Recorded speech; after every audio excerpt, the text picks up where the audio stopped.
Bismillahirrahmanirrahim. Assalamualaikum warahmatullahi wabarakatuh. Selamat berbahagia bagi para peserta. Perkenalkan, nama saya Novita Mulydia Jalal. Saya akan membahas mengenai pola asuh positif pada anak, terutama pada anak yang saya maksud di sini adalah seseorang yang berusia 0 hingga 12 tahun. Nah, Bapak Ibu sekalian, sebagaimana yang kita ketahui bahwa saya rasa Bapak dan Ibu di sini juga merasakan ya ketika kita setelah menikah, kita berharap Tuhan Yang Maha Esa memberikan kita seorang anak, yaitu sebagai amanah yang nantinya akan membuat rumah tangga kita semakin lengkap.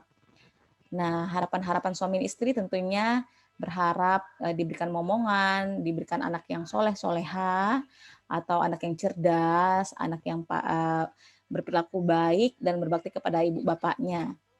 Nah, Bapak Ibu sekalian, kita mesti menyadari bahwasanya harapan-harapan kita itu tentu saja dapat tercapai jika kiranya kita juga melakukan usaha-usaha atau upaya sebagaimana hal yang kita lakukan pada beberapa aspek kehidupan kita ya. Ketika punya target, tentu saja target itu tidak akan segera didapat ketika kita tidak ada perjuangan. Nah, demikian pula pada harapan-harapan kita terhadap anak kita. Jadi secara psikologis, jika kita melihat di layar bahwa ada lingkaran ini adalah lingkaran Brenner dari teori ekosistem, dinyatakan bahwa seorang anak tumbuh kembangnya itu sangat dipengaruhi oleh lingkungan yang dia dapatkan dalam kehidupannya. Tentu saja lingkungan yang paling berpengaruh, yang pertama adalah lingkungan mikrosistemnya. Lingkungan mikrosistem artinya adalah lingkungan yang berkontak langsung pada anak, bahkan menjadi significant others atau orang-orang yang penting bagi kehidupan anak. Salah satunya adalah tentu saja ibu bapaknya atau keluarganya. Baik, Bapak Ibu sekalian, yang perlu kita ketahui bahwasanya anak-anak itu memiliki perkembangan dan karakteristik yang berbeda-beda ya. Jika kita melihat dari jenjang pendidikan, kita bisa mengklasifikasikan bahwa anak yang berusia 4-6 tahun itu adalah anak preschool, prasekolah ya. Nah, anak itu sampai usia 12 tahun Bapak Ibu. Selanjutnya adalah remaja dan dewasa. Ketika anak mulai masuk usia 7 tahun hingga 12 tahun disebut dengan anak masa akhir atau anak sekolah dasar. Sebelum usia 4 tahun atau 0 sampai 4 tahun, anak itu disebut dengan usia bayi ya, 0 sampai 2 tahun itu masih bayi, 2 sampai 3 tahun itu masa toddler ya, masa anak-anak usia dini, 4 sampai 6 tahun juga masih usia dini, nanti masuk usia akhir di usia 7 sampai 12 tahun.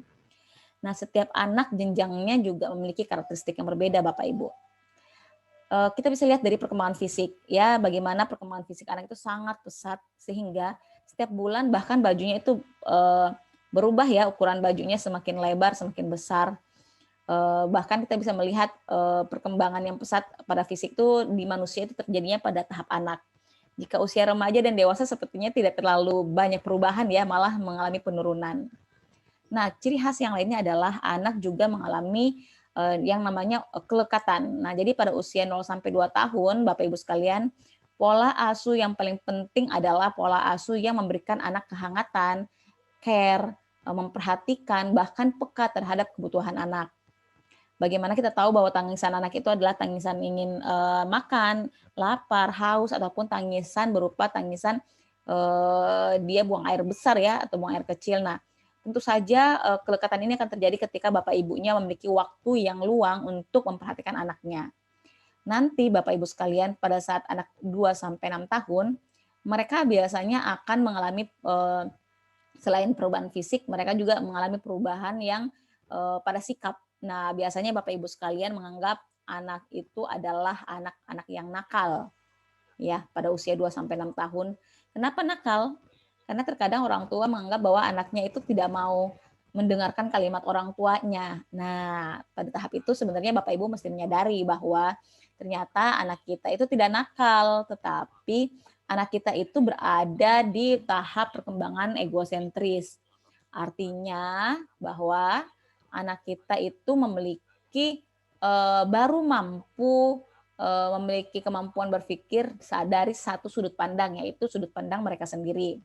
Sehingga jika Bapak Ibu berharap anak-anak mengalami kesadaran secara pribadi tentang kalau mencubit adiknya itu berbahaya, kalau mencubit adiknya nangis, kalau bertanya terus orang tuanya terganggu. Nah, itu agak susah Bapak Ibu, karena kemampuan anak belum sampai situ. Anak masih berada di tahap yang ini keinginan saya ingin tahu, ya adik yang mengganggu saya, adik mengambil perhatian ibu saya. Jadi semuanya itu ke saya atau ke diri atau ke self-nya mereka. Sehingga egosentris itu bukan suatu kejahatan ya Bapak Ibu, namun memang kemampuan berpikir mereka baru dari sudut pandang mereka. Tentu saja meskipun anak usia 2 sampai 6 tahun baru bisa berpikir dari sudut pandangnya, sehingga untuk melatih mereka memahami apa yang terjadi pada adiknya atau pada orang tuanya, maka perlu bantuan dari orang tuanya yang memberitahukan.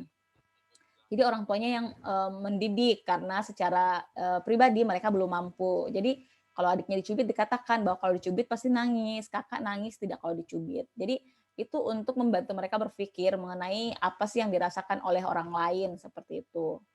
Karena mereka belum mampu Bapak Ibu sekalian. Sehingga dengan kita mengikuti seminar kali ini saya berharap ketika anak kita menunjukkan perilaku yang dia kok tidak paham dengan apa yang terjadi dari kelakuannya, sekali lagi usia 26 sampai 2 sampai 6 tahun itu merupakan usia yang memang kita perlu dampingi untuk memahaminya. Nah, nanti di usia 2 sampai 6 tahun ya, biasa tepatnya sih di usia 3 sampai 5 ya. Mereka masih sangat simbolik. Artinya, mereka akan melakukan sesuatu dari apa yang sering dia lihat, dia dengar gitu ya. Sangat mencontoh. Jadi ketika kita memberitahukan jangan main HP, tetapi ibu bapaknya main HP, ya dia akan lebih kuat untuk bermain HP dibandingkan dengan apa yang kita nasihati. Karena fasenya adalah fase simbolik atau fase yang sangat mencontoh. Sehingga apa yang kita harapkan pada anak, maka kita bisa berikan contoh. Itu akan jauh lebih mudah di usia dini ya, tadi terutama 3 sampai 5 tahun atau 6 tahun. Nah, masa golden age. Jadi kenapa sih anak usia dini disebut masa golden age? Karena 80% perkembangan otak itu terjadi di usia tersebut. Jadi segala hal itu dia masih di tataran reseptif. Jadi apapun yang kita berikan itu akan menambah pengetahuan dia anak ya. Jadi sangat penting sekali memang pola asuh yang positif.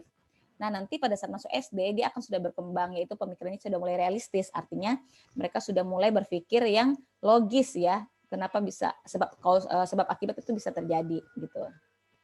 Sehingga memang sangat penting ada keterlibatan orang tua dengan cara memberikan stimulasi, memberikan kasih sayang, memberikan perhatian. Kenapa kok anak saya sering berkelahi gitu ya.